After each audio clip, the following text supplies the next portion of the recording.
This is all new territory to me. Every time.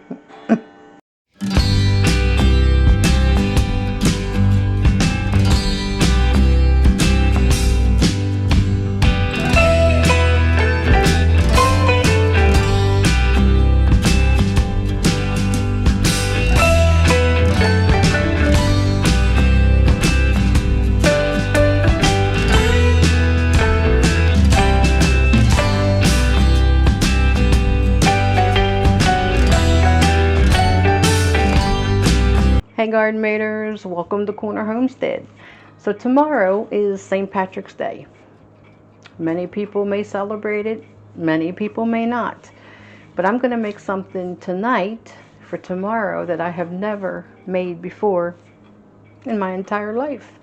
But I want to try it, and that is Irish soda bread. Now I know a lot of my Garden Maters may make it all the time. It might be a yearly tradition for you. Like I said, I've never made it before, and I definitely want to try it. Now there are a lot, and I mean a lot, of recipes that I have seen for Irish soda bread. Many people will say that if you want to keep it truly kosher, that you don't ever add sugar or baking powder to it, because after all, Irish soda bread is a bread that requires no yeast and rises only on baking soda. So I have heard. But if I am wrong, please correct me, because this is all new territory to me. But like I said, some people say that you are not supposed to put sugar into it. Now I did find a recipe that requires a little bit of sugar, and this is the one I'm going to do today, only because they say it is an amazingly easy Irish soda bread recipe. So I want to put it to the test and see exactly how amazingly easy it may truly be, and also how well it may taste.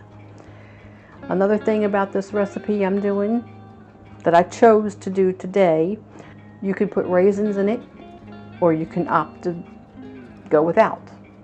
I am not going to be adding the raisins to mine right now, only because I do not have any. If I had them, I would probably put them in. Irish soda bread is definitely a recipe that is truly up to the individual and up to your preferable taste. Because like I said, with so many variations, it just makes sense that it's up to the individual. So let me get started on making this bread.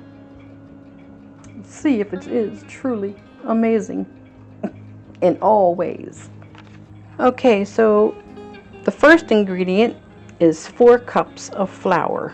Just going to go ahead and dump all of that in.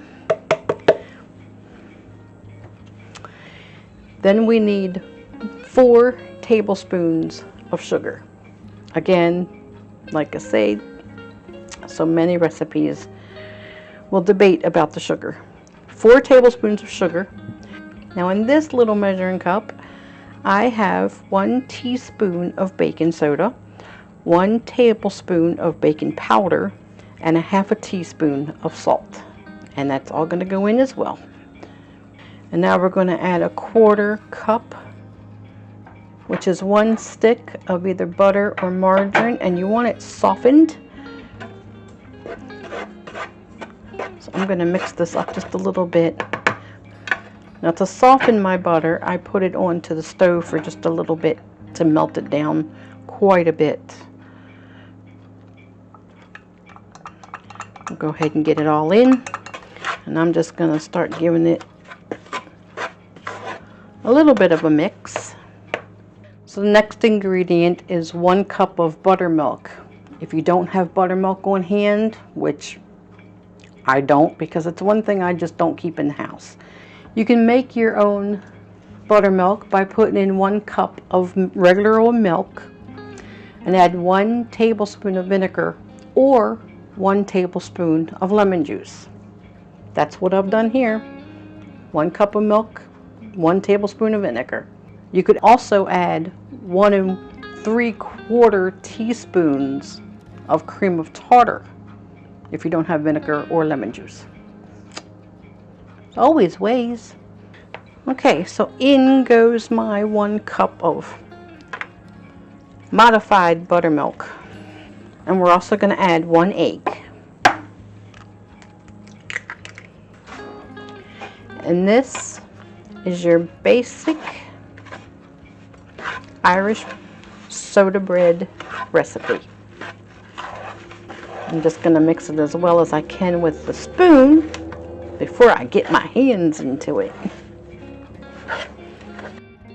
Okay. Go ahead and wipe off my counter real well. So now I'm going to turn it out. See if I can get the rest of this mixed up. I had to pause recording between camera, lighting, and other issues. Sometimes it's just really hard to make these videos. Let's get back to the bread. Hopefully things will work properly now. Now this is just where you're going to have to use your hands. One way or the other, you know it's coming. See if I can get as much off the spoon here as I can. That's really wet and sticky. This is definitely going to need more flour. There's no way this is going to turn into a bread when it's just club hand. So you put all that in. There's no way. It's too wet. You can't even... Oh, golly. This is not amazingly easy. Alright. If you have made Irish soda bread, please comment and let me know if this is normal, because I don't think it is.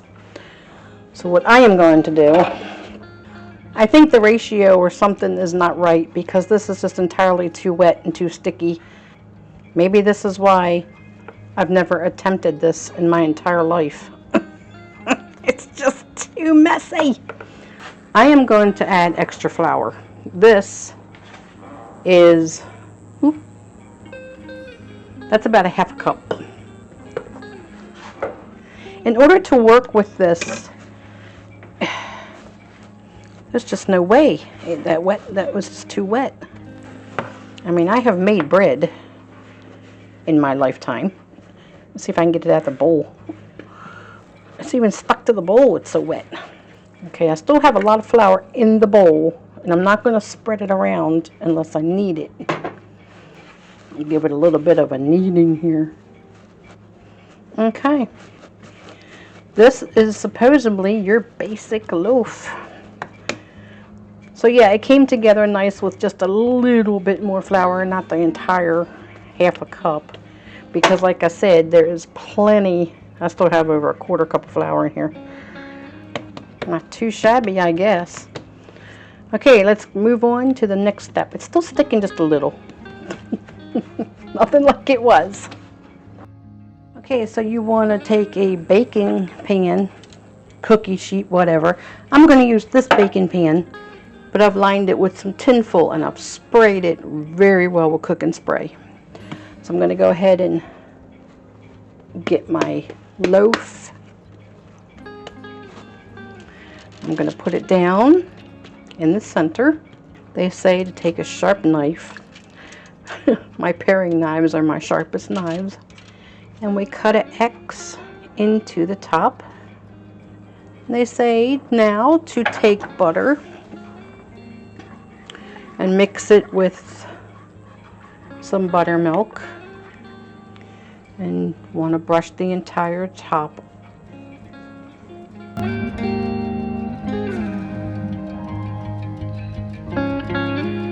Alrighty, so I put it on this pan because again, if I don't have to turn on my big oven, I just prefer not to. The caloric everything oven, it does it all. So I'm going to bake it in the caloric. I'm hoping the tin foil, I only did that for easier cleanup. I'm hoping it doesn't make a difference. We'll see what happens. So we bake it 375 degrees. It says for 40 to 45 minutes, but we check it after 30 minutes. Let's start baking.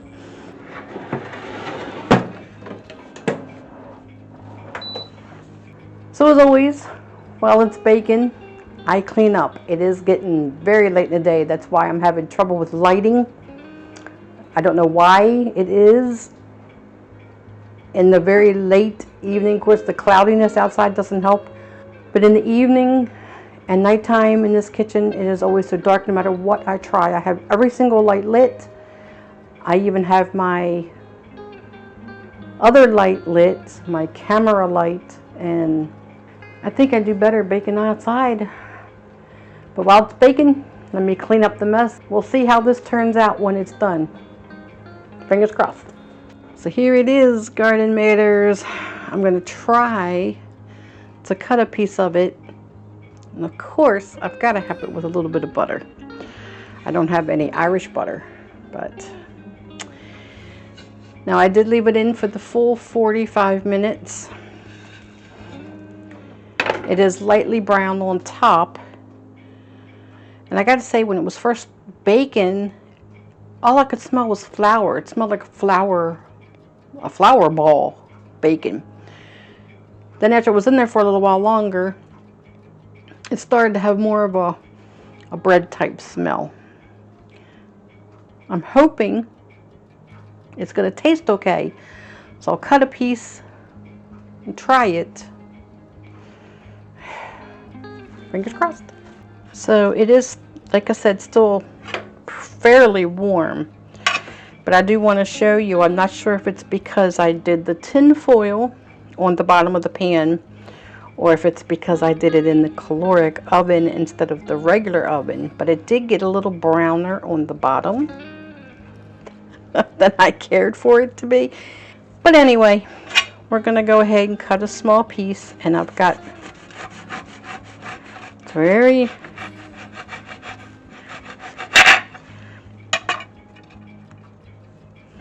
so I was concerned all the time that the middle and everything would be a little doughy, but it seems to be pretty good there. Okay, so I'm going to try a piece of it. I'm not sure, like I say, how it's going to taste. I'm not even sure if I did it correctly. Hey, I admit it. When I don't know what I'm doing, I will admit so. So I'm going to see how it tastes. I did cut my piece into smaller pieces, make it more manageable. It still has that dough. It just smells like dough. Or flour. It just has a floury smell. Is it supposed to smell like that? I don't know.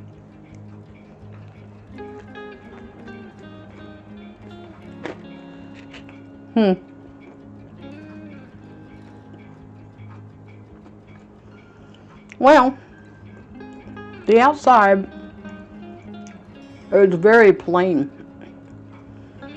It's good, but you need to eat it with something. It tastes to me like a biscuit. Doesn't taste like a bread. It just tastes like a biscuit. And it's definitely got the consistency of a biscuit, where the outside, the crust is a little crunchy. The inside is very soft and moist, but it tastes like a biscuit. So, even though I celebrate St. Patrick's Day every year, I make my traditional corned beef and cabbage, which I will be doing tomorrow. I'm only about that much Irish. I've got a lot of everything in me, but I'm only about that much Irish. So I'm not really sure what the meaning of Irish soda bread is. Maybe you can enlighten me, maybe you can help me out. So to me, the bread,